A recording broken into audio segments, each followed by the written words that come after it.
لا حول ولا قوة إلا بالله العلي العظيم.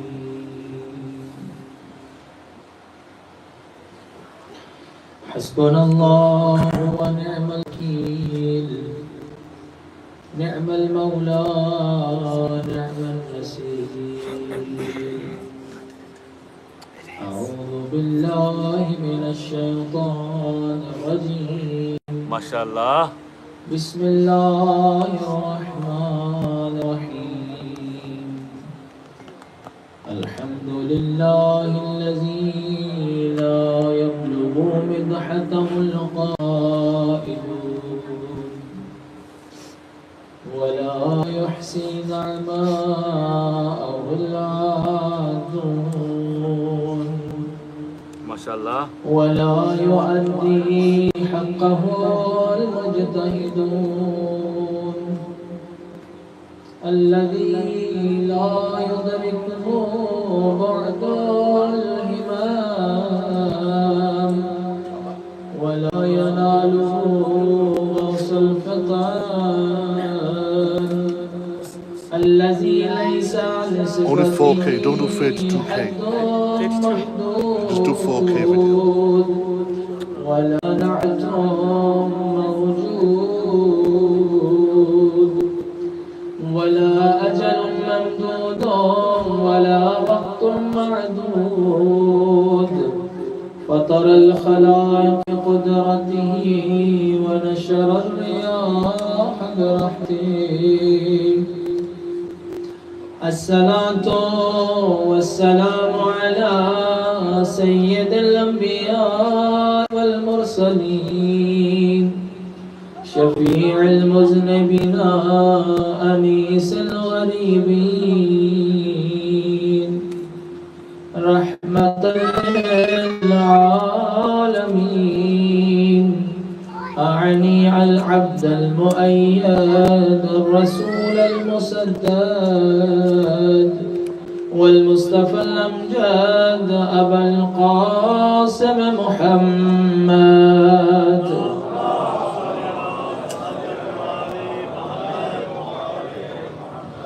ثم الصلاة والسلام والتحية والإكرام على أولاده الطيبين الطاهرين لا سيما مظلوم كربلاء. السلام على الحسين وعلى علي بن الحسين وعلى أولاد الحسين وعلى أصحاب المدرسة ملك. السلام على بلند آواز سے مولا کو سلام بھیجیے. وعلى علي بن الحسين وعلى أولاد الحسين وعلى حسين وعلى أولاده الطيبين الطاهرين المعصومين واللعنة الدائمة على أعدائهم أجمعين.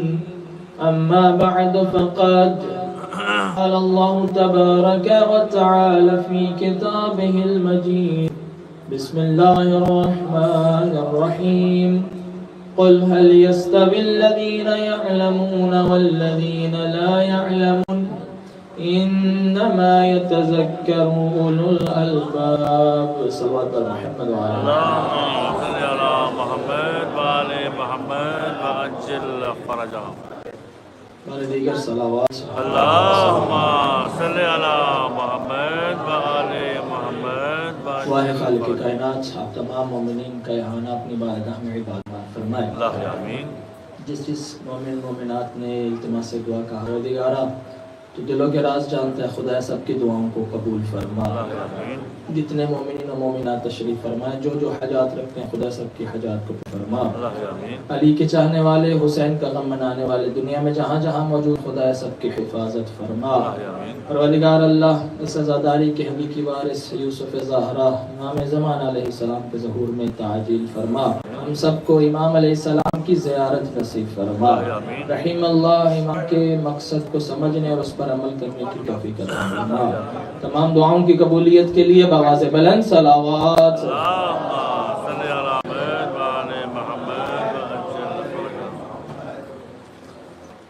سامعین محترم، الحمدللہ خدا کی دی ہوئی توفیق سے آج عشرہ محرم الحرام کی 7ویں مجلس اس عنوان کے ساتھ کہ پروردگار عالم یہ اعلان کر رہا ہے کہ اس کی نظر میں کبھی بھی عالم اور جاہل برابر نہیں ہو سکتے۔ قرآن کی آیت نے پکار کر کہا کہ اے حبیب آپ کہہ دیجئے کہ کیا وہ لوگ جو جانتے ہیں اور وہ لوگ جو نہیں جانتے برابر ہو سکتے ہیں؟ اور نصیحت تو صرف عقل والے ہی قبول کرتے ہیں۔ یعنی خدا کی نظر میں اگر کسی کا مقام ہے، کسی کا مرتبہ ہے، تو صاحبان علم کہ جن کو پروردگار عالم نے عالم بنا کر بھیجا۔ اور میں نے کل عرض کیا تھا کہ پروردگار عالم کی بارگاہ میں ہر چیز کی خلقت کا آغاز اس کے علم سے ہوتا ہے۔ کوئی بھی چیز بننی ہو، انسانیت کی خلقت ہو یا زمین و آسمان کی خلقت ہو، یہ سب کچھ خدا کے علم سے شروع ہوتا ہے۔ اسی لیے اس نے کچھ ایسے صاحب، کچھ ایسے خاص بندے ہیں کہ جن کو علماء بنا کر بھیجا ہے، جن کا کام کیا ہے، وہ دنیا میں آ کر لوگوں کو خدا کا علم پہنچائیں اور اس علم کے ذریعے سے لوگوں کو خدا تک پہنچائیں۔ یہ ان کی ذمہ داری ہے، ان علماء کی۔ یہی سبب ہے کہ جتنی عبادتیں ہیں، ہر عبادت کے لیے اللہ نے کوئی نہ کوئی وقت مقرر کیا ہے، کوئی نہ کوئی لمٹ مقرر کی ہے۔ جیسے سب سے افضل عبادت نماز، کہ جس کے بارے میں کہا گیا کہ اگر نماز قبول تو باقی اعمال قبول۔ یعنی معصوم کی کیا حدیث ہے؟ اگر نماز قبول ہوئی تو تمہارے باقی اعمال قبول ہوں گے، اگر نماز قبول نہ ہوئی تو تمہارا کوئی عمل قبول نہیں ہوگا۔ لیکن وہ نماز بھی جس کو تمام اعمال کی قبولیت کی شرط قرار دیا گیا، وہ نماز کے لیے بھی ایک وقت مقرر ہے۔ وہ نماز بھی ہم 24 گھنٹے نہیں پڑھتے ہیں، سارے دن کی 5 نمازیں ملا کر بھی کچھ منٹ بنتے ہیں۔ یعنی اللہ نے جس عبادت کو کہا صلاۃ معراج المؤمن، کہ نماز مومن کی معراج ہے، وہ نماز بھی سارا دن ملا کے 17 رکعت اگر آپ بڑے ہی خضوع و خشوع سے پڑھیں تو زیادہ سے زیادہ 30 منٹ یا 40 منٹس، 24 آورز میں آپ کو 40 منٹس نماز پڑھنے میں لگتے ہیں۔ یہ عبادت اتنی اہمیت کی حامل، لیکن اس کی بھی اللہ نے ایک حد مقرر کی ہے کہ دن میں فجر کو، ظہر کے ٹائم، عصر کے ٹائم، مغرب و عشاء کے ٹائم 24 گھنٹے آپ سے مطالبہ نہیں کیا گیا کہ آپ نماز پڑھتے رہیں۔ توجہ میری طرف رہے۔ نماز کے بعد روزہ آپ کو کہا گیا کہ آپ پورا سال آپ نے روزے رکھنے ہیں۔ روزے کی کیا لیمٹ ہے؟ کہ آپ نے ماہ رمضان کے روزے تم پر واجب کر دیے گئے۔ یا ایھا الذین آمنوا کتب علیکم الصیام کما کتب علی الذین من قبلکم، اے ایمان والو تم پر روزوں کو ہم نے واجب کیا جس طرح تم سے پہلے لوگوں پر واجب کیا۔ یعنی رمضان میں آپ کو روزے رکھنے ہیں، پورا سال واجب نہیں۔ روزے کے بعد مثال کے طور پر حج اللہ نے واجب کیا، لیکن کیا ہر بندے پر حج واجب ہے؟ ہر بندے پر حج واجب نہیں۔ جو صاحب مال ہو، جو استطاعت رکھتا ہو، جس کے پاس اتنا پیسہ ہو کہ وہ حج کے لیے جا سکتا ہو، اس پر حج واجب۔ یعنی حج بھی پورا سال نہیں، جب آپ کا دل کیا آپ نے کر لیا۔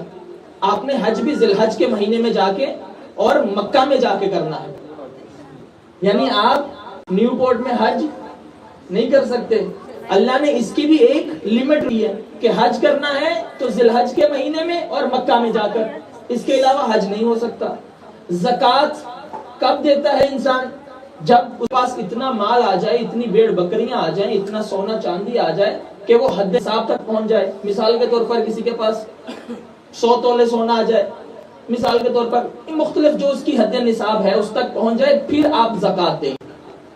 توجہ ہے آپ سب؟ نماز کے لیے ایک ٹائم پیریڈ مقرر ہے, روزے کے لیے سال میں 1 مہینہ مقرر ہے, حج کے لیے 1 مہینے کے اندر آپ نے مکہ کے اندر ہی جا کے حج کر سکتے ہیں. زکوٰۃ وہ جس کے پاس اتنا مال ہو, ہر بندے پر واجب نہیں. اور اس کے بعد جہاد تب واجب ہوگا جب نبی اور امام کہے. ہر بندے پر جہاد واجب نہیں, بیمار پر جہاد واجب نہیں, عورت پر جہاد واجب نہیں. ہر عادت میں اللہ نے کوئی نہ کوئی ٹائم پیریڈ اور لمٹ رکھی ہے. لیکن یہ واحد علم ہے کہ جس کے لیے نبی نے کہا اطلب العلم من المہد الی اللحد, کہ علم حاصل کرو ماں کی گود سے لے کے عمر کی لحد تک. ٹائم پیریڈ مقرر, لمٹ مقرر. نماز اس ٹائم پڑھ سکتے ہو, اس ٹائم نہیں. روزہ اس ٹائم رکھ سکتے ہو واجب, رمضان کے بعد واجب روزہ نہیں. حج مکہ میں جا کے کر سکتے ہو. اور پھر ہر عبادت کے لیے ایک عمر مقرر ہے. نماز کس پہ واجب ہے؟ جو مرد اگر 15 سال, عورت اگر 9 سال, یعنی اس سے چھوٹے بچے پر واجب نہیں ہے.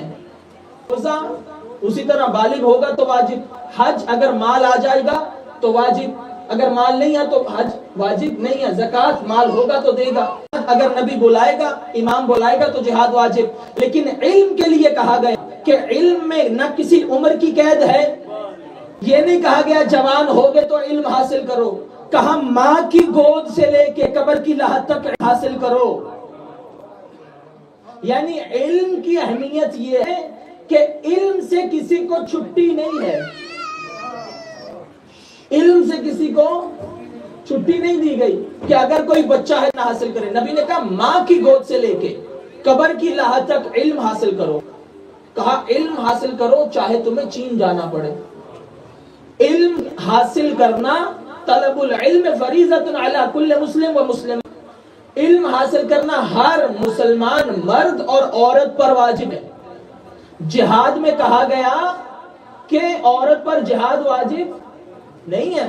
جب معصوم سے پوچھا گیا مولا عورت کا جہاد کیا ہے, کہا جہاد المرأۃ حسن التباعد. عورت کا جہاد یہ ہے کہ وہ بہترین طریقے سے اپنے گھر کی دیکھ بھال کرے. یعنی جو عورت گھر میں خدا کے حکم کو مانتے ہوئے اپنے گھر سنبھال رہی ہے, گویا ایسے ہی ہے جیسے نبی کے ہمراہ جہاد کر رہی ہو. توجہ فرما رہے ہیں؟ ہر عبادت کے لیے لمٹ ہے, مگر علم کے لیے کوئی لمٹ نہیں ہے. کائنات میں 2 چیزیں ایسی ہیں کہ جن کے لیے کوئی عمر کی قید نہیں ہے, لمٹ نہیں ہے. ایک کہا گیا علم, کہ ماں کی گود سے لے کے قبر کی لحد تک علم حاصل کرو. اور علم ایسی حقیقت ہے کہ جسے اللہ نبی جو سید المرسلین ہے, جو عقل کل ہے, جو علم کل ہے, اللہ اسے بھی کہتا ہے میرا نبی تو بھی دعا مانگ, کل رب زدنی علما. وہ نبی کہ جو پڑھانے آیا ہے, جو علم خدا کا وارث ہے, اللہ اسے بھی کہتا ہے نبی تو بھی دعا مانگ کہ اے اللہ میرے علم میں اضافہ فرما دے. یعنی علم ایسی حقیقت ہے کہ اس سے کسی قرار نہیں ہے. لیکن میں نے عرض کیا تھا کہ علم کون سا علم؟ وہ علم جو تمہیں خدا کی طرف لے کے جائے. وہ علم نہیں کہ جو تم پڑھ جاؤ تو تم ماں باپ کے نمان ہو جاؤ. وہ علم نہیں کہ تم پڑھ جاؤ تو تم تکبر میں جاؤ, غرور میں آ جاؤ. اچھا, ایک حقیقت علم کی یہ ہے کہ رسول اللہ نے فرمایا ماں کی گود سے لے کے قبر کی لحد تک کیا کرو؟ علم حاصل کرو. یعنی تم جتنا مرضی پڑھ لکھ جاؤ, یہ واحد علم ہے جس میں انسان فارغ التحصیل نہیں ہوتا. یہ واحد علم ہے کہ جس میں انسان یہ نہیں کہہ سکتا کہ میں اب عالم ہو گیا, کیونکہ نبی نے بتایا کہ ماں کی گود سے لے کے قبر کی لحد تک تم پڑھتے رہو یعنی تم طالب علم ہی رہو گے. اسی لیے جس کے پاس جتنا زیادہ علم آ جاتا ہے وہ متکبر نہیں ہونا چاہیے، اسے اتنا زیادہ خاضع ہو جانا چاہیے، اسے اتنا زیادہ ڈاؤن ٹو ارتھ ہو جانا چاہیے. کیوں؟ علم انسان کو خدا تک لے کے جاتا ہے. اب جب حقیقت علم کی طرف دیکھیں گے کہ پروردگارہ علم ہے کیا، اس نے کہا میرے نبی نے تمہیں بتایا کہ ہر مرد اور عورت پر ماں کی گود سے لے کے قبر کی لہر تک علم حاصل کرنا واجب ہے. یعنی نہ بچے کو چھٹی ہے، نہ جوان کو چھٹی ہے، نہ بوڑھے کو، نہ مرد کو، نہ عورت کو، ہر شخص پر علم حاصل کرنا واجب ہے. رسول اللہ یہ تو بتا دیا کہ ماں کی گود سے لے کے قبر کی لہر تک علم حاصل کرو، یہ بھی بتا دیں علم ہے کیا. نبی نے پھر اعلان کیا انا مدینۃ العلم وعلی بابھا، کہ اگر علم چاہیے یا نبی کے دروازے پہ جانا یا علی کے دروازے پہ آنا.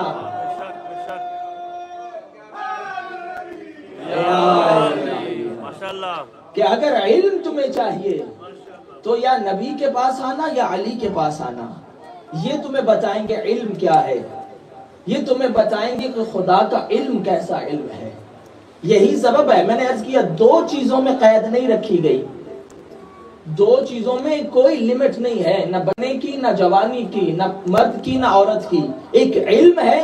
اور جب معصوم سے پوچھا گیا تو امام باقر علیہ السلام نے ارشاد فرمایا،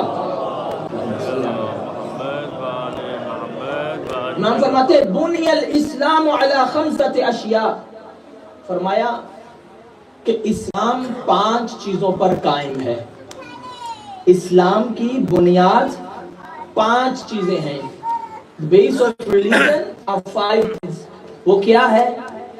فرسٹ نماز. اسلام کی پہلی بنیاد کیا ہے؟ نماز. امام سے پوچھا گیا دوسری کہا روزہ، تیسری حج، چوتھی زکوٰۃ. مولا 5ویں چیز کیا ہے؟ فرمایا ولایتنا، ہماری ولایت. واہ واہ واہ. اسلام 5 چیزوں پر قائم ہے. کون سی 5 چیزیں؟ نماز، روزہ، حج، زکوٰۃ، اور پھر فرمایا ولایتنا، ہماری ولایت. صحابی نے پوچھا مولا ان میں سے سب سے افضل کون سی چیز ہے؟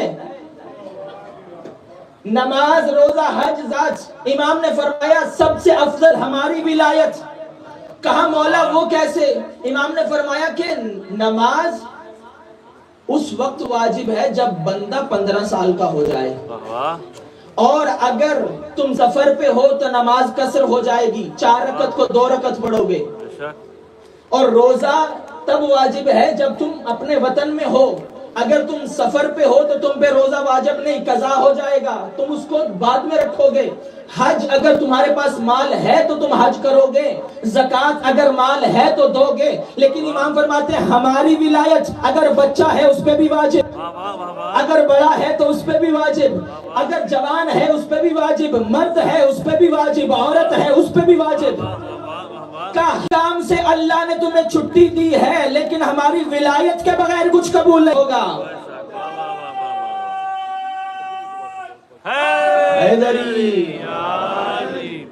یعنی ان کی ولایت کے بغیر کوئی عمل قبول نہیں ہے، اگر ان کی ولایت کا اقرار نہیں ہے.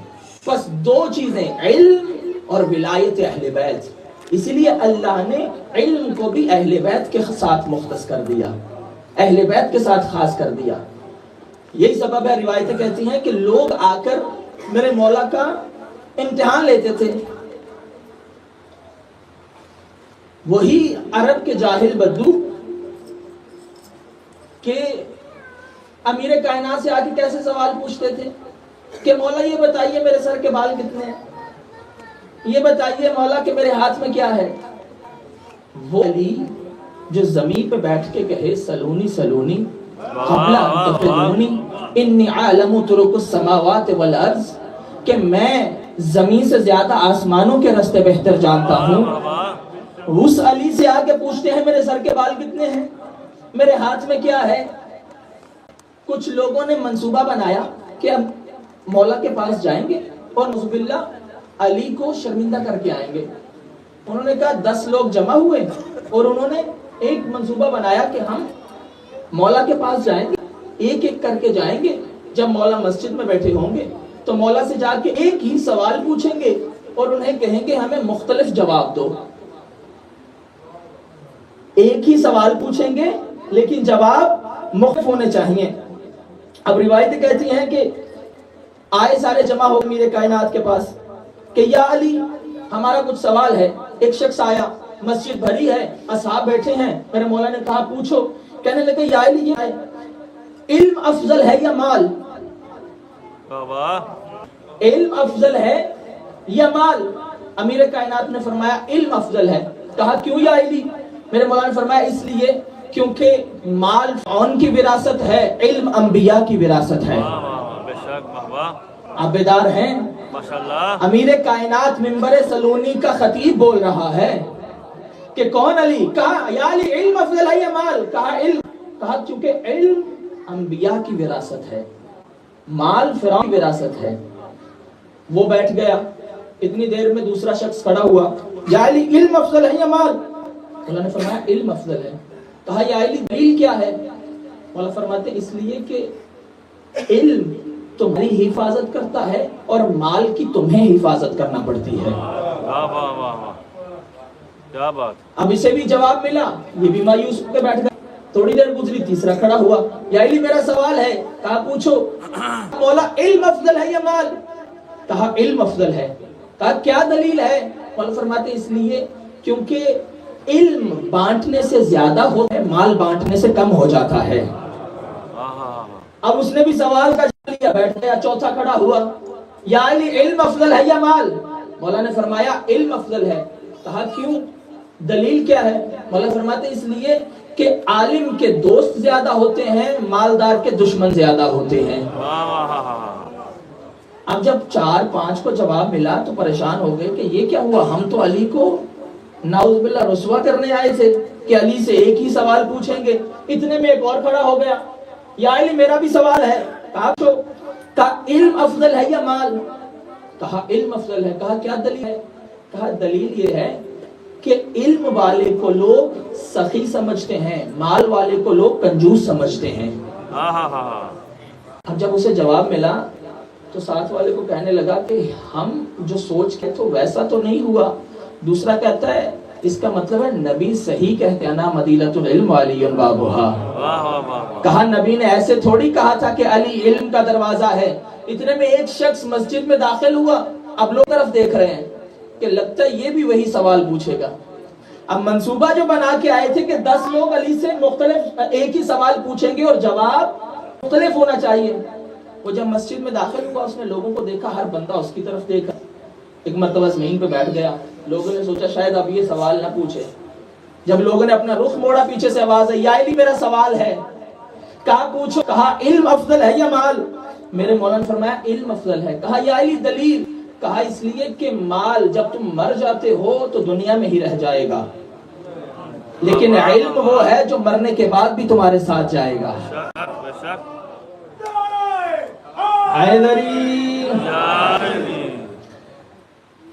اتنے میں 8ویں شخص نے پوچھا, یا علی علم افضل ہے یا مال؟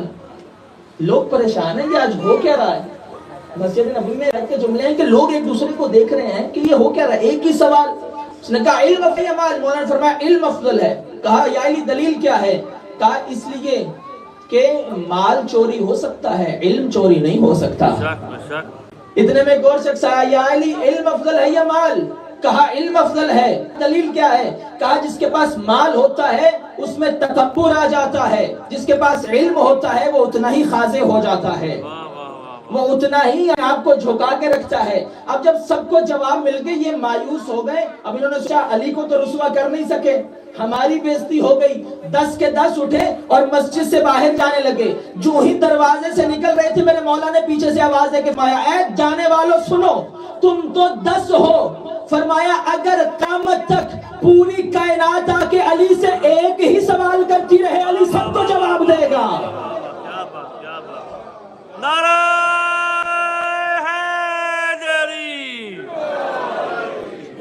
حیدری. کہا تم تو 10 ہو, اگر پوری کائنات بھی علی سے آگے سوال کرے تو علی سب کے جواب دے گا, کیونکہ یہ بڑے سلونی کا خطیب ہے, یہ اللہ کے علم کا وارث ہے, خدا کے علم کو دکھانے کے لیے آیا ہے. اسی لیے تو کبھی سوچا نہیں، فوراً جواب دے دیتے تھے۔ کچھ لوگ مل کر، یہودی مل کر، ان کو پتا چلا کہ مدینے میں نبی اس دنیا سے چلے گئے اور نبی نے کوئی جانشین نہیں چھوڑا، جاؤ جا کے دیکھتے ہیں کہ مدینے میں نبی کا جانشین کون ہے۔ توجہ ہے؟ ماشاءاللہ۔ اب جب وہ یہودی مدینے میں پہنچے کہ نبی کے جانشین ہیں کون ہے، وہاں پر آ کر انہوں نے پوچھا کہ بھائی ہر نبی جب اس دنیا سے جاتا ہے اپنا وصی چھوڑ کے جاتا ہے، اپنا کوئی جانشین چھوڑ کے جاتا ہے، کیا آپ کا نبی کوئی جانشین چھوڑ کے نہیں گیا؟ روایتیں کہتی ہیں لوگوں نے اسے پکڑ کر وہاں لے گئے جہاں لوگوں نے اپنا خلیفہ بنایا تھا۔ وہاں جب گئے انہوں نے دیکھا کہ ایک بزرگ بوڑھا شخص ہے کہ جس کو لوگ کہہ رہے ہیں کہ یہ مسلمانوں کا خلیفہ ہے۔ کہا کیا آپ کو نبی نے خلیفہ بنایا؟ وہ کہنے لگے نہیں، ہمیں نبی نے تو نہیں بنایا، ہمیں تو لوگوں نے مقرر کیا ہے۔ کہا اچھا اگر آپ نبی کے خلیفہ ہیں، ہمارے کچھ سوال ہیں، اگر آپ ان سوالوں کے جواب دے دیں گے تو ہم آپ کو نبی کا خلیفہ مان لیں گے اور آپ کے ہاتھ پہ کلمہ بھی پڑھ لیں گے، لیکن اگر جواب نہ دے پائے تو ہم اپنے مذہب پر باقی رہیں گے۔ انہوں نے کہا پوچھو۔ سوال کیا کہ اچھا یہ بتائیں کہ وہ کون سا مرد اور عورت ہے کہ جو بغیر ماں باپ کے اس دنیا میں آئے۔ پھر انہوں نے دوسرا سوال کیا کہ یہ بتاؤ کہ ایسا کون سا ڈرانے والا تھا کہ جو نہ انسان ہے، نہ جن ہے، نہ فرشتہ ہے، لیکن اس نے اپنی قوم کو ڈرایا، انذار کیا۔ کہنے لگے اچھا یہ وہ بتاؤ کہ ایسی وہ کون سی چیزیں ہیں کہ جو شکم سے پیدا نہیں ہوئی مگر کھاتی پیتی تھی۔ کہنے لگے ایسی جگہ بتاؤ کہ جس پر جب سے اللہ نے زمین بنائی ہے اس جگہ پر فقط ایک بار سورج چمکا، اس کے بعد سورج نہیں چمکا۔ کہنے اگلا سوال یہ بتاؤ کہ وہ کون سی قبر تھی جو اپنے اندر والے کو لے کر چلتی پھرتی رہی۔ اب جب سب پوچھا یہودیوں نے تو کون جواب دے؟ انہوں نے کہا میں تو اس کے نہیں جانتا۔ کہا دیکھا ہم نہیں کہتے تھے کہ نبی یہ برحق نبی نہیں تھا، اس لیے تو اس کے جانشین کو کچھ آتا نہیں۔ روایت کہتی ہے یہ جملے جیسے یہودی کہہ رہے تھے کہ اتنے میں وہاں سلمان بیٹھے تھے۔ جناب سلمان نے جب یہ سنا ان کو کہا کہ اے فلاں شخص تو نبی کے جانشین کی تلاش میں ہے، تجھے تیرے سوالوں کے جواب دیے، آ تجھے میں اس کے پاس لے کے جاؤں جو تیرے ہر سوال کا جواب دے گا۔ روایت کہتی ہے کہ یہ حضرت سلیمان ان یہودیوں کو لے کر وہاں آئے امیر کائنات کے خدمت میں۔ کہا مولا یہ کچھ سوال لے کر آئے ہیں۔ کہا کیا لے کر آئے؟ کہا یہ سوال پوچھنا چاہتے ہیں کہ اگر تو نبی کے برحق جانشین ہیں تو ہمارے سوالوں کے جواب دیں، ہم آپ کے ہاتھ پہ کلمہ پڑھیں گے۔ مولا نے کہا اچھا پوچھو سوال۔ کہا کہ وہ کون سے دو لوگ تھے کہ جو بغیر ماں باپ کے آئے؟ امام نے فرمایا وہ آدم و حوا، کہ جس کا نہ ماں تھا نہ باپ تھا۔ فرمایا کہ کہنے لگے کہ اچھا یہ بتائیں کہ وہ کون سی ایسی مخلوق تھی جس نے اپنی قوم کو ڈرایا لیکن نہ وہ انسان تھے، نہ جن تھے، نہ فرشتے تھے، نہ نبی تھے، نہ رسول تھے؟ مولا فرمانے لگے کہ وہ سلیمان کے دور میں جب سلیمان نبی اپنے لشکر کو لے کے جا رہے تھے اور جب چونٹیوں کے لشکر نے دیکھا کہ ایک سلیمان کا لشکر آ رہا ہے تو ان چونٹیوں کی جو سردار چونٹی تھی اس چونٹی نے اپنے لشکر کو کہا کہ جلدی سے اپنی بل میں چلے جاؤ، یہ سلیمان کا لشکر رہا ہے، کہیں ایسا نہ ہو کہ ہمیں کچل کے چلے جائیں۔ ہاں وہ سلیمان نبی کے دور میں چونٹیوں کا لشکر تھا اور اس چونٹی نہ وہ جن تھی، نہ فرشتہ تھی، نہ انسان تھی، اس نے اپنے لشکر کو ڈرایا، اس لیے یہ وہ ہے۔ وہ کہتے ہیں یقینا ہماری کتابوں میں بھی یہی جواب۔ اب روایت کہتی ہے یہی میرا مولا ایک دن جناب عمار کے ساتھ ایک جنگ میں شریک تھے کہ اتنے میں جناب عمار نے دیکھا کہ ایک چونٹیوں کا لشکر سامنے سے جا رہا ہے۔ دیکھا آپ نے کہ چونٹیاں جو ہوتی ہیں آنٹس وہ اکٹھی چلتی ہیں ایک لائن میں۔ عمار نے کہا کتنا بابرکت ہے وہ اللہ جو ان چونٹیوں کی تعداد کو جانتا ہے کہ یہ کتنی ہے۔ میرے مولا نے ایک دفعہ عمار کی طرف دیکھا، کہا عمار کتنا بلند ہے وہ بندہ کہ جو ان چونٹیوں کی تعداد تو کیا وہ یہ بھی جانتا ہے ان میں نر کتنی ہے مادہ کتنی ہے. کہا مولا وہ کون سا بندہ ہے؟ کہا تمہارا امام ہر سب کچھ جانتا ہے. جب یہ کہنا تھا تو حضرت عمار نے کہا مولا مجھے اجازت دیں کہ میں ان چونٹیوں سے کلام کر سکوں. میرے مولا نے ہاتھ پھیرا، عمار نے چونٹیوں سے ان کی زبان میں بات کی. کہا سلیمان نبی کے دور میں جب ان کا لشکر آیا تھا تو چونٹیوں کی سردار نے کہا تھا کہ ساری چونٹیاں اپنی اپنی بلوں میں گھس جاؤ کہ یہ لشکر تمہیں کچلتا ہوا چلا جائے گا. لیکن آج کیا ہوا کہ ساری چونٹیاں اپنی بلوں سے باہر آ رہی ہیں.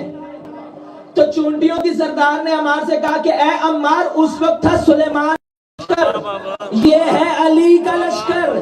ساری چونٹیاں اس لیے باہر آ رہی ہیں تاکہ علی کی زیارت کر سکیں.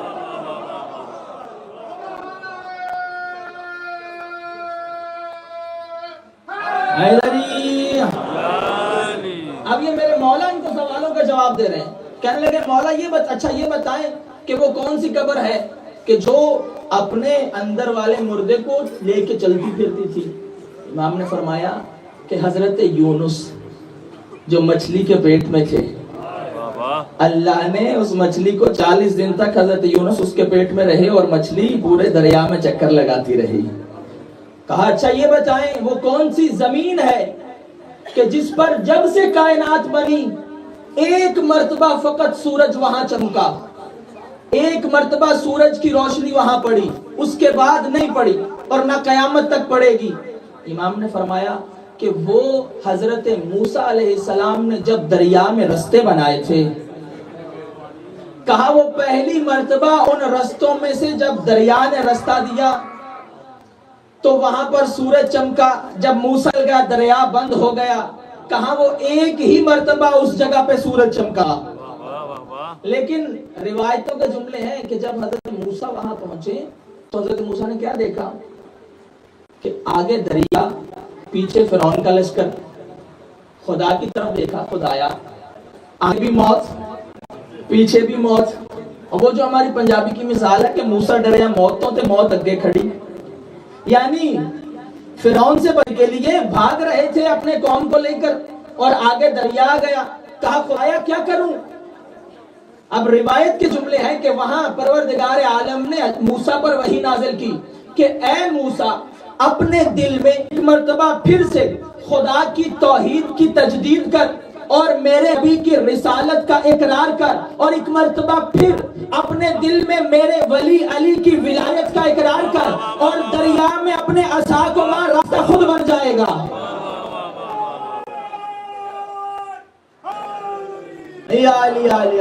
اب حضرت موسیٰ نے جو ہی اقرار کیا دوبارہ تجدید کی، ایک مرتبہ عصا مارا، راستہ بنا. موسیٰ کی قوم بڑی نخرے والی قوم، کہنے لگے کہ بھائی یہ تو ایک راستہ ہے، ہم 12 قبیلے ہیں، ہم ایک سے تو نہیں گزریں گے، موسیٰ ہمارے لیے الگ الگ راستے بنا. اب خدا کا نظام دیکھیں کہ جب خدا نے اپنی حجت کو اور اس کے چاہنے والوں کو بچانا ہو تو دریا کی اللہ دریا میں بھی دیواریں بنا دیتا ہے، یعنی پانی کی دیواریں کھڑی ہو رہی ہیں، راستہ بن رہا ہے. موسیٰ نے کہا پروردگار اب کیا کروں؟ میری قوم جانے کے لیے آمادہ نہیں، راستہ ایک ہے، قبیلے 12 ہے. آواز پروردگار آئی تجھے میں نے حل بتا دیا ہے، علی علی کر کے عصا مارتا جا، راستے خود بنتے جائیں گے.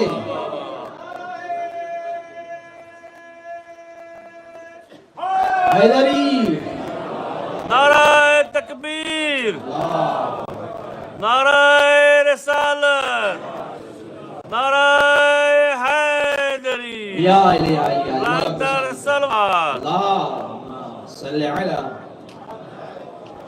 تو جو فرما رہے ہیں ماشاءاللہ. اب یہ راستے بنے، حضرت موسیٰ کی قوم گزر گئی. حضرت موسیٰ کی قوم کے پیچھے جو سارے لوگ تھے کیا وہ مخی تھے؟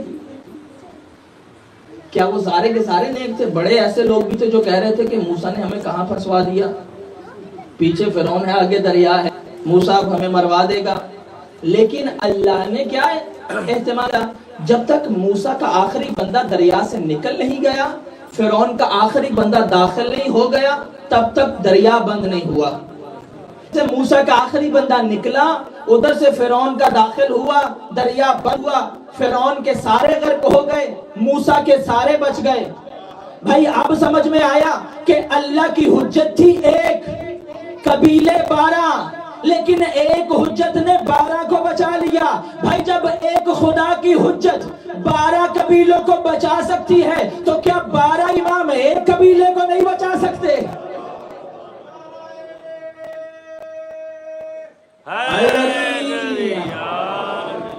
اب میرے مولا سے سوال کر رہے ہیں، مولا ہر سوال کا جواب دیتے جا رہے ہیں۔ جب سارے سوالوں کا جواب مل گیا تو خود ہی علی کے ہاتھ پر ایمان لے کے آئے، یعنی مان گئے کہ خدا کا برحق جانشین خلیفہ کون ہے؟ علی امیر المومنین ہے۔ اس لیے خدا نے ان کو ایسا علم دیا تاکہ یہ لوگوں کو ہدایت دے سکے، لوگوں کو خدا کی طرف بلائیں۔ اور ہمارا چونکہ موضوع ہی اور اہل بیت ہے کہ اہل بیت علم کی روشنی میں کیا ہے اور علم اہل بیت کے کلام میں کیا ہے۔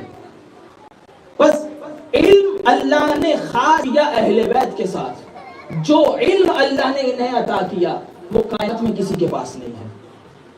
روایتیں کہتی ہیں کہ یہی سبب ہے حشام بن حکم نے امام محمد باقر علیہ السلام کو، اللہم صلی علی محمد، حشام بن عبد الملک، اس نے امام علیہ السلام کو شام میں دعوت دی کہ آپ شام میں آئیے۔ امام علیہ السلام جب وہاں سے تو امام علیہ السلام نے دیکھا کہ وہاں کے جو عیسائی ہیں وہ ایک پہاڑ کی طرف جا رہے ہیں۔ امام علیہ السلام نے پوچھا کہ یہ عیسائی پہاڑ کی طرف کیا کرنے جا رہے ہیں؟ تو لوگوں نے کہا کہ ان عیسائیوں کا ایک عالم پر ہے کہ جو سال میں ایک مرتبہ پہاڑوں میں وہ غار میں رہتا ہے، سال مرتبہ باہر نکلتا ہے، یہ سارے عیسائی اپنے سوال لے کے وہاں جاتے ہیں اور ان سے سوال پوچھتے ہیں اور وہاں سے اپنا علم لے کر آتے ہیں، دین لے کر آتے ہیں۔ علیہ السلام اپنے سر کو ڈھانپا، ان کے ساتھ امام بھی پہاڑ پہ چلے گئے۔ اب جب امام علیہ السلام وہاں پہنچے تو روایت کہتی ہے کہ وہ عیسائیوں کا پادری، وہ عالم، وہ جو ہی باہر آیا اس نے دیکھا، ایک مرتبہ اپنے لوگوں پہ نگاہ دوڑائی اور اس کی نگاہ وہاں رکی جہاں رکنی چاہیے تھی، لوگوں کی طرف دیکھ رہا تھا اور دیکھتے ہوئے ایک مرتبہ امام باقر علیہ السلام پر اس کی نگاہیں رک گئیں۔ امام سے کہنے لگا کہ آپ ہماری امت سے تو نہیں لگتے، اور امام سے پوچھا انت من امت المرحومہ، کیا آپ رحمت والی امت میں سے ہیں؟ امام علیہ السلام نے فرمایا ہاں میں امت مرحومہ یعنی مسلمان ہوں۔ امام سے کہنے لگا کیا آپ اس امت کے علماء میں سے ہیں یا جاہلوں میں سے ہیں؟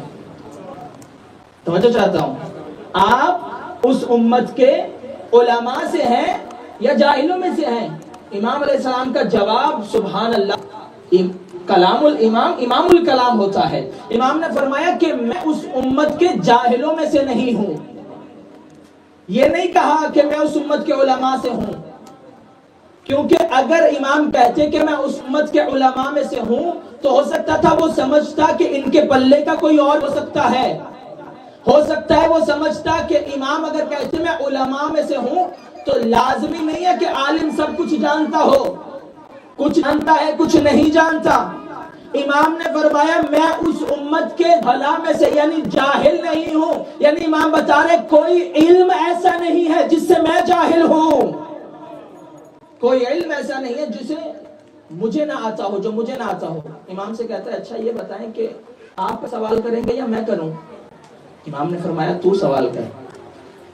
کہنے لگا کہ آپ جو کہتے ہیں کہ جنت میں انسان جتنا مرضی کھاتا پیتا رہے وہاں نجاست نہیں ہوگی، وہاں انسان کو واش روم کی ضرورت نہیں ہوگی، اس کی دنیا میں کوئی مثال ہے کہ انسان جنت میں جو مرضی کھاتا پیتا رہے لیکن نجاست کی وہاں انسان کو محتاج نہیں ہوگا؟ کیا دنیا میں اس کی کوئی مثال ہے؟ انہوں نے فرمایا ہاں ہے۔ کہنے لگا کیا مثال ہے؟ امام فرماتے ہیں تو نہیں دیکھتا کہ ماں کے شکم میں بچہ کھاتا بھی ہے پیتا بھی ہے مگر اسے ضرورت محسوس نہیں ہوتی؟ کہتا ہے اچھا یہ بتائیں کہ آپ کا جو قرآن کہتا ہے کہ جنت میں انسان جتنا مرضی کھاتا رہے مگر جنت کی نعمتوں میں کمی نہیں ہوگی، اس کی کوئی مثال دنیا میں ہے؟ امام نے فرمایا ہاں ہے۔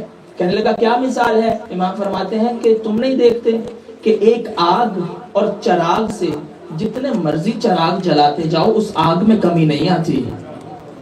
فرمایا اس آگ میں کمی نہیں آتی. اب یہ امام سے سوال پوچھ رہا ہے اور امام اسے مسلسل جواب دے رہے. اچھا کہتا ہے آخری سوال میں خدا کی قسم اٹھا کے کہتا ہوں کہ آپ اس کا جواب نہیں دے سکتے. اگر دے دیا تو میں آپ کے ہاتھ میں کلمہ پڑھ لوں گا. امام نے کہا پہلی بات تو یہ ہے کہ تو نے جھوٹ خدا کی قسم اٹھائی ہے. جو تیرا سوال ہے تو پوچھ.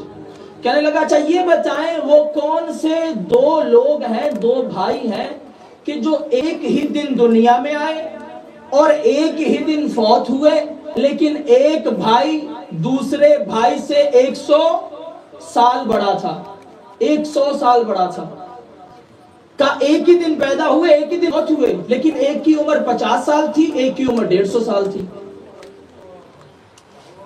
امام علیہ السلام کہنے لگے یہ دونوں بھائی حضرت عزیر اور اس کا بھائی تھے. کہا کہ آپ نے نہیں پڑھا کہ حضرت عزیر جب ایک وادی سے گزر رہے تھے, ان کی عمر تھی اس وقت 25 سال. کتنے سال؟ 25 سال. کہا ایک وادی سے گزر رہے تھے, دیکھا ایک وادی غرق ہوئی ہے. حضرت عزیر نے دیکھا کہ پروردگار یہ وادی غرق ہو چکی ہے, تو کیسے مرنے کے بعد لوگوں کو زندہ کرتا ہے.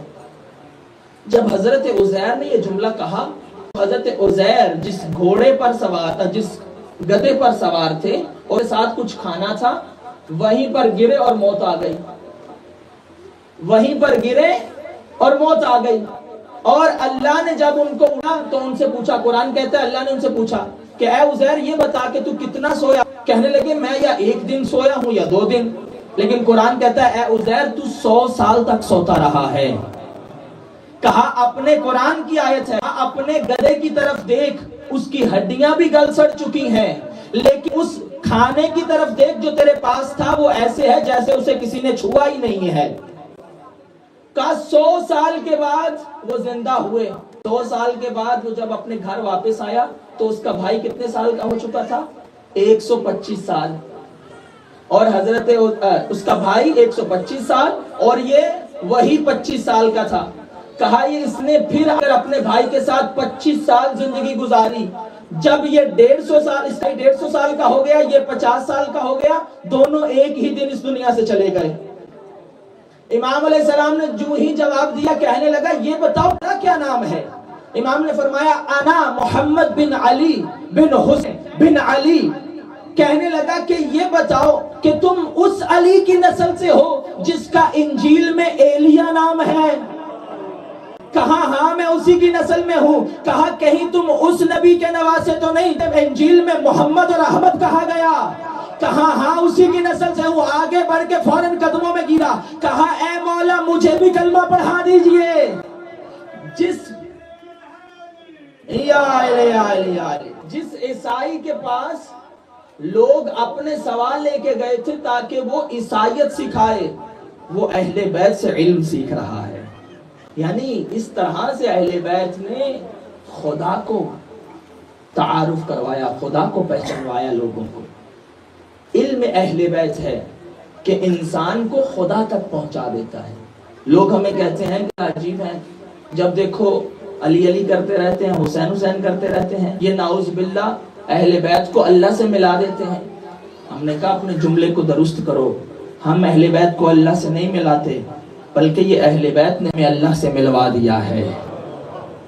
یہ اہل بیت دنیا میں آئے ہی ان کو خدا تک پہنچانے کے لیے تھے. اس لیے انہوں نے اپنے علم سے, اپنی زندگی سے, اپنے مال سے, اپنی جان سے لوگوں کو خدا تعارف کروایا. جہاں علم کی ضرورت تھی وہاں علم بانٹا, جہاں جان کی ضرورت تھی وہاں انہوں نے اپنی شہادت دے کر لوگوں کو خدا کی پہچان کروائی. اور یہی سبب ہے کہ حسین علم بھی بانٹتا رہا, اور جب وقت آیا تو حسین نے خدا کی توحید کے لیے اپنا سب کچھ لٹا دیا. حسین نے خدا کی خاطر اپنا سچ دے دیا. یعنی حسین کا کچھ بچتا ہے نہ بچے, نہیں بچتا نہ بچے, مگر خدا کی توحید پہ حرف نہیں آنا چاہیے. اور کتنی محبت ہے حسین کو خدا سے کہ اپنا سب لٹا کر بھی حسین کا سر سجدے میں ہے. اور خدا کی تسبیح حسین کی زبان پر جاری ہے، سبوح قدوس رب الملائکۃ والروح. یعنی لاشوں کے درمیان کھڑے ہو کر جو کہے تسلیما لامرہ، اے خدایا حسین تیری رضا میں راضی ہے، جیسے تو راضی ہے ویسے حسین راضی ہے. یہ معرفت حسین کربلا در حقیقت توحید کی معراج ہے. یعنی اگر کسی کو توحید سمجھنی ہے کہ خدا کیا ہے، وہ کربلا کی طرف دیکھے کہ اپنا سب کچھ لوٹا کر مطمئن ہو کر سجدے میں سر رکھ کے خدا کی تسبیح کر رہا ہے اسے. اور بتایا کہ اپنا سب کچھ لوٹا دو مگر خدا کا سجدہ نہ چھوڑنا، خدا کا ذکر نہ چھوڑنا. اور اسی لیے حسین جب سارے مارے گئے حسین کے، کوئی نہ بچا حسین کا، لاشوں کے درمیان کھڑا ہے حسین. فنظر یمینا و شمالا، ایک مرتبہ میرے مولا نے دائیں دیکھا بائیں دیکھا، جب کوئی نظر نہیں آیا، روایتیں کہتی ہیں میرے مولا ایک صدا دی، حل من ناصر ینصرنا. میرے مولا نے جب دیکھا حسین کوئی نہیں رہ گیا، میرے مولا نے غربت کا استغاثہ بلند کیا، کہا کوئی ہے جو حسین کی مدد کرے. اپنے ذہنوں کو آمادہ کریے عزادارو، اصغر کا پرسہ دینا ہے. کہوں گا میرے مولا آپ کا اکبر مارا گیا، آپ نے حل من ناصر نہیں کہا. آپ کا قاسم مارا گیا، آپ نے حل من ناصر نہیں کہا. آپ کا عباس مارا گیا، آپ نے حل من ناصر نہیں کہا. مولا کیا آپ کو زخم زیادہ لگ گئے اس لیے مدد مانگ رہے؟ مولا کیا پیاس کی شدت زیادہ ہے اس لیے مدد مانگ رہے؟ حسین نے اگلے جملے میں فرمایا او میں اپنے لیے مدد نہیں مانگ رہا، حل من ذابن یذب حرم رسول اللہ، او کوئی ہے جو آقا زادیوں کے پردوں کی حفاظت کرنے والا. اجرکم اللہ. آزادارو میرے مولا نے جب یہ حل من ذابن کی صدا بلند کی کہ ہے کوئی جو رسول زادیوں کے پردوں کی حفاظت کرے، روایتیں کہتی ہیں مجھ سے رونے کی آوازیں بلند ہوئی. اجرکم اللہ. میں مولا خیموں کی طرف بڑھے، کہا اے بی بی او حسین کی زندگی میں کیوں گریہ کر رہی ہو؟ کہا مولا جب سے آپ نے ناصر کی صدا بلند کی ہے، ارے اصغر نے جھولے سے خود کو گرا دیا. اے میرے مولا اصغر تب سے تڑپ رہا ہے. کہا اے بہن زینب اصغر کو میرے قریب لے آئیے. روایتیں کہتی ہیں میرے مولا نے جناب اصغر کو اٹھایا، کہا زینب ایک سفید کپڑا لایا جائے. میرے مولا نے اصغر کو سفید کپڑے میں لپیٹا. اور میں کہوں گا مولا کسی کے ساتھ ایسا نہیں کیا. اور شاید حسین کہیں گے اور بس یہی تو ہے جسے میں نے دفنانا ہے. اور اصغر کے لاشے کو اس کی زندگی میں کفن پہلا رہا ہے حسین. آزادارو روایتیں کہتی ہیں میرے مولا نے جملہ سننا کر گریہ کرنے آئے ہو. میرے مولا نے ہر اس انسان کو اتنی دیر تک رکھا جتنی دیر تک وہ بھوک پیاس برداشت کر سکتا تھا. میرے مولا نے سب سے پہلے اصحاب کو بھیجا تاکہ حسین کے پاس پانی نہیں ہے. ہونا تو یہ چاہیے تھا نا حسین اپنے مہمانوں کو روکے رکھتا، اپنے جوانوں کو پہلے بھیجا. لیکن علامہ علی نقی لکھتے ہیں، کہتے ہیں کہ کربلا میں زندگی الٹ ہو چکی تھی. کربلا میں مرنا آسان تھا، جینا مشکل تھا. حسین نے پہلے اپنے صحاب کو بھیجا، جاؤ میرے صحاب میرا نانا تمہارے لیے حوض کوثر لیے کھڑا ہے. اس کے بعد اپنے جوانوں کو بھیجا. میں کہوں گا مولا یہاں تک تو سمجھ میں آتا ہے آپ نے پہلے صحاب کو بھیجا، آپ نے آخر میں عباس کو بھیجا، اور جس میں جتنی طاقت اس کو اتنی دیر بعد بھیجا. اور میرے مولا مگر یہاں سمجھ نہیں آتی اور سب سے آخر میں اصغر کو لے کے چلے اور کس طرح سے پیاس کو برداشت کیا میرے مولا نے. اجرکم اجرکم علی الزہرا. روایتیں کہتی میرے مولا اپنی ابا کے دامن میں چھپا کے اصغر کو چلے اور وہاں جہاں پر لعین موجود ہے. روایتیں کہتی ہیں دور سے ظلم دیکھ کے کہتے ہیں لگتا ہے حسین قرآن لے کے. ارے جو ظالموں کی نظر میں قرآن ہو ماں کی نظر میں کیا ہوگا. آزادار روایت کہتی ہے مولا نے ابا کا دامن ہٹایا. ایک مرتبہ کہا ظالموں اگر تمہاری نظر میں کوئی مجرم ہے تو حسین اور اصغر کا کیا قصور. اور کیا تم دیکھ نہیں رہے میرے اصغر کے ہونٹ خشک. اجرکم علی الزہرا اجرکم علی الزہرا. آزادارو شرما کے نہ رونا.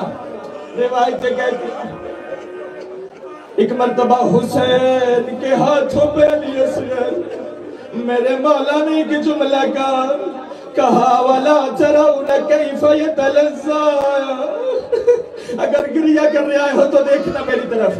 میرے مولا نے کہا کہ تم دیکھ نہیں رہے کیسے اصغر تلزی کر رہا. تلزی کسے کہتے ہیں؟ عربی میں تلزی اس حالت کو کہتے ہیں جب پانی سے مچھلی کو نکالا جائے. مچھلی کی 3 حالتیں ہوتی ہیں. جب پانی سے نکال کے مچھلی کو رکھو مچھلی اچھلتی ہے اور جب اس میں اچھلنے کی طاقت نہ رہے مچھلی کبھی دائیں سر مارتی ہے کبھی بائیں سر مارتی ہے. اور جب ہلنے کی بھی طاقت نہ رہے تو مچھلی کبھی اپنے منہ کو کھولتی ہے کبھی بند کرتی ہے. اس حالت کو کہتے ہیں تلزی. اور مولا کہتے ہیں کہ تم دیکھ نہیں رہے اور اصغر میں تڑپنے کی بھی طاقت نہیں رہ گئی. اجرکم علی اللہ میرے مولا. آزادارو روایتیں کہتی ہیں حسین کے ہاتھوں پہ جب فوج اشقیاء نے یہ منظر دیکھا روایتیں کہتی منہ پھیر کے رونے لگے. ارے ظالم بھی کہتے تھے ایک بچہ کتنا پانی پی سکتا. ارے چھوٹے بچے والے بیٹھے ہو اگر ایک بچے کو پیاس بجھانا ہو تو اگر اس کو گلاس میں ہاتھ ڈال کے اس کے منہ میں ڈال دیا جائے تو وہ سراب ہو جائے. روایتیں کہتی ہے دشمن کی فوج جب گریہ کرنے لگی ایک مرتبہ عمر سعد لعین آگے بڑھا کہا اے حرملا ارے کلام الحسین. اے حرملا جلدی حسین کے کلام کو قطع کر دے. اے جلدی کر اے حرملا بچے کو شہید کر. یہ حرملا لعین وہ ہے کہ جب اس کو کربلا کے بعد مختار پکڑ کے لے کے گیا. مخت نے کہا بتا حرملا تو نے کیا ظلم کیا. کہنے لگا مجھے مارنا ہے تو مار دے مگر مجھ سے نہ پوچھنا میں نے کیا ظلم کیا. مختار کہتا ہے پہلے بتا تو نے کربلا میں کیا ظلم کیا. کہتا ہے میں کربلا میں 3 تیر ایسے مارے اور جس سے حسین کا بڑا نقصان ہوا. کہا پتا کون سے تیر. کہا پہلا تیر عباس کے مشکیزے میں مرا. اجرکم علی الزہرا. کہا دوسرا تیر کب چلایا. کہا ایک تیر میں نے حسین کے سینے میں مارا. اجرکم علی اللہ. کہا تیسرا تیر کس کو مارا. کہا تیسرا تیر اور جب حسین کے ہاتھوں پہ اصغر تھا اور میں نے وہ تیر اٹھایا جو جنگوں میں گھوڑ مارا جاتا. روایتیں کہتی ہے اس ظالم نے تیر اٹھایا تیر کا نشانہ لیا اس کے ہاتھوں سے تیر زمین پہ گر گیا اور دوسری مرتبہ تیر اٹھایا نشانہ لیا تیر نیچے گر گیا. عمر سعد کہتا ہے حرملا میں تو تجھے بڑا بہادر سمجھتا تھا اور تجھ سے ایک بچہ قتل نہیں ہوتا. حرملا کہتا ہے اور میں کیا کروں اور جب بھی اصغر کے گلے کا نشانہ لیتا ہوں اور ایک برکے والی بیوی اور سر پہ قرآن رکھ کے کہتی ہے اے حرملا اپنا تیر بھی دے. اجرکم علی اللہ. زیادہ رو میں نے ختم کر دیا مسائل. روایتیں کہتی ہے اس ظالم اپنی آنکھوں کو بند کر کے ایک مرتبہ تیر کو چلانا تھا، اسے شعبہ تیر اصغر کا ننھا گلا، روایتیں کہتی ہیں اس تیر شعبہ والے تیر کا کیا اثر ہوا، ارے اصغر گردن سے لے کے اور کانا تک حسین کا لال حضرت والزہرا۔ آپ تو آج تک یہ سنتے آئے ہو نا عزادارو کہ میرے مولا نے اکبر کے سینے سے برچھی نکالی، اور کوئی حسین سے بھی پوچھے، روایتیں کہتی ہیں وہ حسین اور جس نے اکبر کے سینے سے برچھی نکالی تھی، اسی حسین نے ایک مرتبہ اصغر کے گلے سے تیر حسین کے ہاتھوں پہ تڑپ گیا اصغر۔ اجرک و زہرا روایتیں کہتی حسین نے خون کو لیا، زمین کی طرف پھینکنا چاہا مگر زمین نے قبول کیا، حسین اپنی داڑھی کو خضاب کیا۔ ایک مرتبہ سوچا ماں کو دکھانے کے لیے لے جاتا ہوں، رہتے کہتی ہے میرے مولا کچھ قدم آگے بڑھے، علماء پڑھتے ہیں میرے مولا نے جتنے بھی فیصلے کیے مدینہ سے لے کربلا تک حسین کسی میں ڈگمگایا نہیں،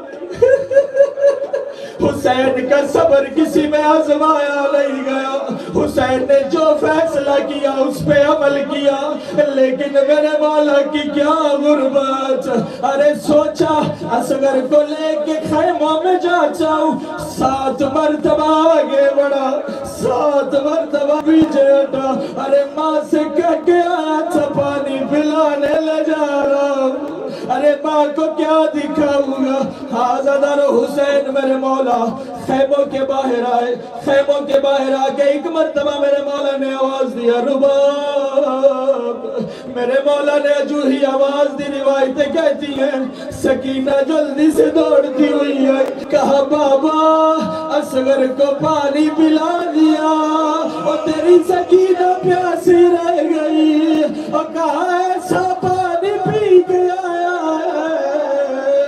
کہ اب اصغر پانی نہیں مانگے گا۔ روایتیں کہتی میرے مولا نے جناب رباب کو بلایا، ایک مرتبہ پردہ ہٹایا، کیا دیکھا ایک گلے سے لے کر کان تک زبان، روایتیں کہتی میری بی بی نے کہا ہے اصغر کیا تیرے جیسے بچے بھی نہر کیے جا رہے، عزادارو مصیبت کا جملہ سننا، روایت کہتی جتنا چھوٹا ہے اتنی مصیبت سے ارے ہر شہید 2 مرتبہ شہید ہوا، لیکن یہ جتنا چھوٹا شہادت اتنی سخت ہے، یہ 3 مرتبہ شہید ہوا، ایک مرتبہ تیر کے ساتھ، روایتیں کہتی میرے مولا نے ذوالفقار سے خیموں کے پیچھے قبر بنانا شروع کی، روایتوں کے جملے ہیں ذوالفقار نے کہا مولا اس لیے نہیں آئی تھی، ارے حسین نے کہا ہے رباب میرے نانے کی سنت ہے جب کسی کو دفن کر دو تو قبر بند کرنے کے بعد قبر پر پانی ڈالا جاتا ہے، روایتیں کہتی میرے مولا نے کہا ہے رباب حسین کے پاس تو اتنا بھی پانی نہیں کہ اصغر کی قبر پہ ڈال سکے، ہاں زیادہ سنتے ہو نا بڑا گرم دن تھا کربلا کا، لیکن روایتیں کہتی ہیں کہ حسین نے ذوالفقار سے قبر کھودا اور ایک مرتبہ اصغر کا ننھا سا بدن حسین نے قبر کے اندر رکھا، اللہ جانے حسین گرم ریت کو کیسے اصغر پہ ڈال رہا ہوگا۔ اجرکم اللہ چھوٹے بچوں والے بیٹھے ہو، ذرا حسین کا درد محسوس کرنا، حسین پہ کیا گزری ہوگی جب چہرہ اصغر پہ گرم خاک ڈال رہا ہوگا۔ اجرکم اللہ بس ختم کر دی میں نے مجلس، روایتیں کہتی میرے مولا نے دفنایا، ایک مرتبہ جیسے بچہ ماں کے ساتھ لپٹ جاتا ہے، حسین اصغر کی قبر پہ گر گیا، حسین گریا کرتا جا رہا ہے، روایتیں کہتی سب کو شہید کر دیا گیا، آ گیا 11 محرم کا دن، اور ظالموں نے کہا کہ ہم نے 72 کو مارا تھا مگر ایک سر نہیں ملتا، اس لعین نے 40 نیزہ بردار جن کے ہاتھوں میں نیزے کربلا کی زمین پہ چھوڑ دیے، ایک کہتے میں نے حسین کو دیکھا تھا خیموں کے پیچھے کسی کو چھپا رہا تھا، اب یہ ظالم ایک مرتبہ نیزے لے کے چلے، رباب مقتل کے خیموں کے دروازے پہ کھڑی دیکھ رہی ہے، ارے زمین میں نیزے مار